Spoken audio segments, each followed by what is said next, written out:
నూతన సంవత్సర వేడుకలను అనంతపురం జిల్లాలో మంత్రులు నిరాడంబరంగా జరుపుకున్నారు. శుభాకాంక్షలు చెప్పడానికి వచ్చేవారు అనవసర ఖర్చులు చేయొద్దని మంత్రులు పల్లె రఘునాథ్ రెడ్డి, పరిటాల సునీత విజ్ఞప్తి మేరకు అధికారులు, ప్రజలు మొక్కలు, ఫలాలు అందించారు.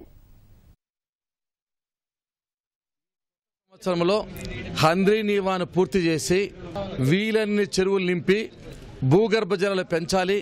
తత్ఫలితంగా రైతులకు పంటలు పండించాలి, రైతులకు న్యాయం చేయాలి అనేదే మా ప్రథమ కర్తవ్యంగా మేము భావిస్తున్నాం. ఈ సంవత్సరం తాగునీటి గ్రిడ్ ఏర్పాటు చేసి అందరికీ నీళ్లు అందించాలనేది ఈ సంవత్సరంలో టార్గెట్గా 2వ లక్ష్యంగా పెట్టుకోవడం జరిగింది. రైతాంగానికి అవిరళమైన సేవలు చేసి వాళ్ళ అభివృద్ధికి తోడ్పడాలనేదే 3వ ధ్యేయము. మా రాష్ట్ర ప్రజలను కానీ రైతులను కానీ అనంతపురం జిల్లాలో ఉండే రైతులు కానీ రాయలసీమ రైతులు అందరూ కూడా కాపాడాలా, అందరి కళ్ళలో ఆనందం చూడాలంటే దేవుడు కూడా మమ్మల్ని కరుణించి వర్షాలు కూడా మంచి వర్షాలు కూడా పడాలని దేవుని కూడా నేను ప్రార్థిస్తున్నాను. వర్షాలు పడితే అనంతపురం జిల్లా రైతులు కానీ రాయలసీమ రైతన్నలందరూ బంగారు కూడా పండించే రైతన్నలు మా అనంతపురం జిల్లాలో ఉన్నారు కాబట్టి మంచి వర్షాలు కూడా కురిపించాలని ఆ దేవుని కూడా నేను ప్రార్థిస్తున్నాను.